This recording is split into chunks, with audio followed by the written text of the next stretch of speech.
ॐ जटिने दन्निने नित्यं लम्बोदरशरीरने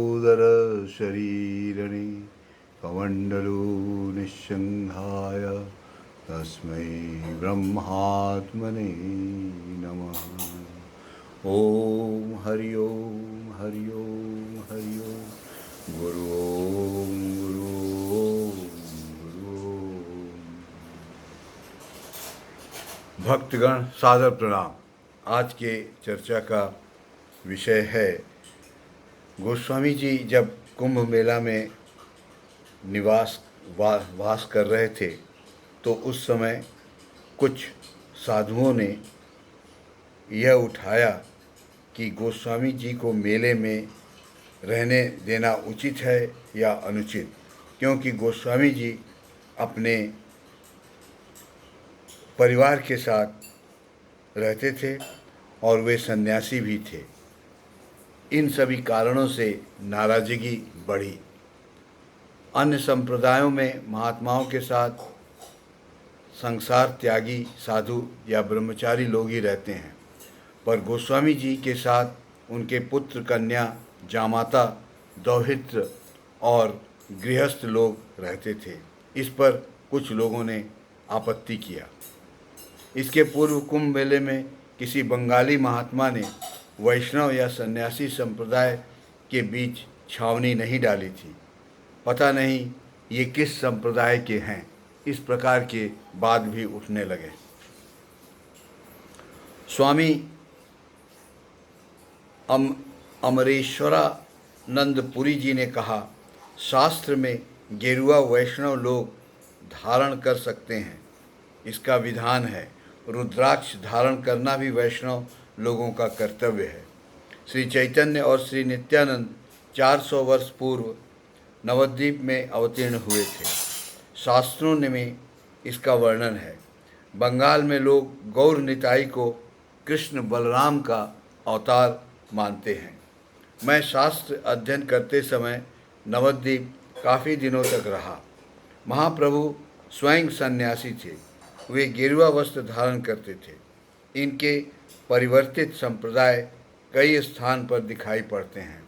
वृंदावन में विशेषकर इन लोगों का काफ़ी प्रचार है। वे माध्वाचार्य संप्रदाय के वैष्णव संप्रदाय के अंतर्गत माने जाते हैं। इन लोगों की गुरु परंपरा यथारीति है। गोस्वामी जी ने कोई शास्त्र विरुद्ध कार्य नहीं किया है।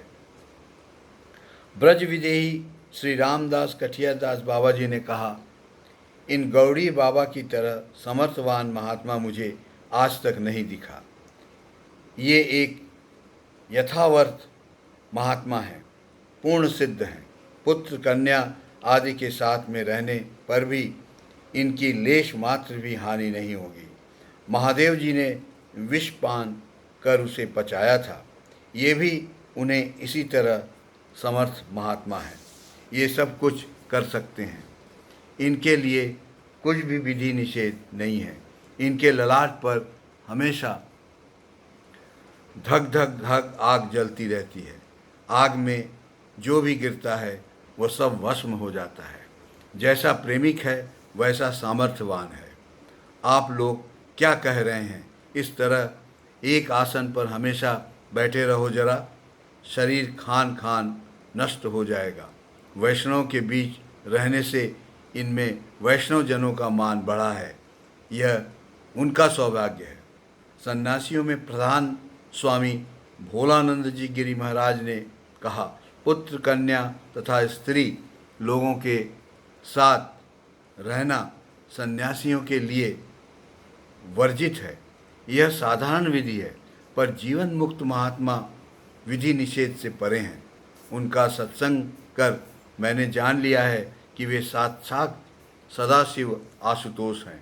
शास्त्रों के विद्वान स्वामी परमानंद जी ने कहा, वैष्णव के प्रमुख ग्रंथ पद्म पुराण पाताल खंड में है कि तुलसी, नलिनी, अक्ष, रुद्राक्ष धारण करना वैष्णवों का कर्तव्य है। इसे धारण नहीं करना ही अपराध है। इस प्रकार विभिन्न संप्रदाय के प्रमुख महात्माओं ने जब महात्मा गोस्वामी जी के संबंध में अपने विचार रखे तो सन्यासी और वैष्णव संप्रदाय का मत संशोधित हो गया।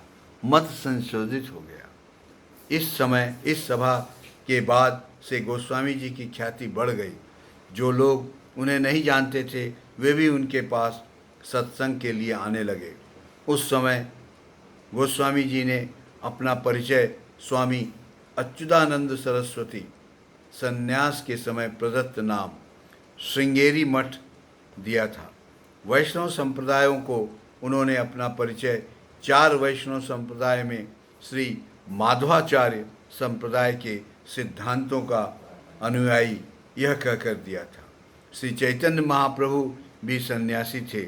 उन्होंने स्वामी केशव भारती जी से संन्यास लिया था, पर वैष्णव संप्रदाय में श्री माधवाचार्य संप्रदाय के सिद्धांतों को वे मानते थे।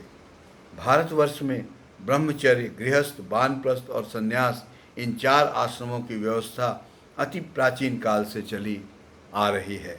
श्री शंकराचार्य के समय इन आश्रमों की श्रृंखला नष्ट हो गई थी।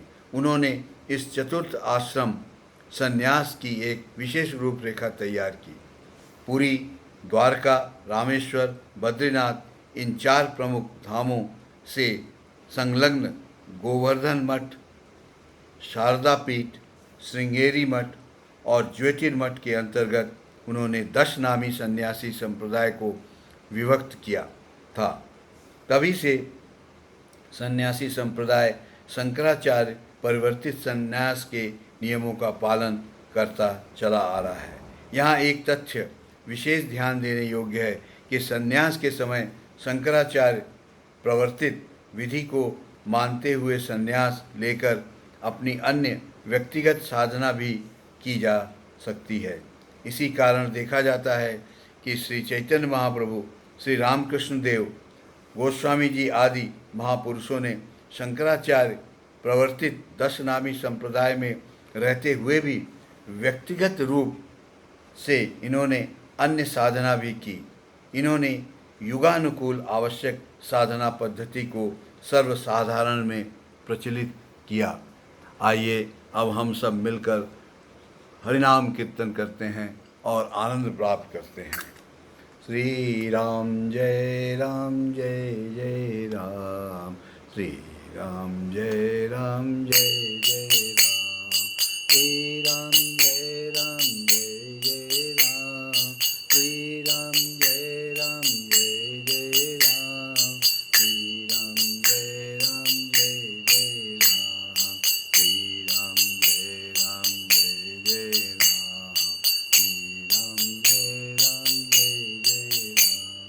श्री राम जय जय राम, श्री राम जय जय राम, श्री राम जय जय राम, श्री राम जय जय राम, श्री राम जय जय राम, श्री राम जय जय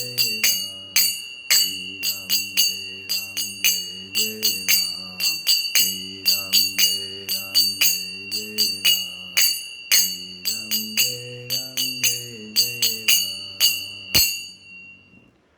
जय श्री राम।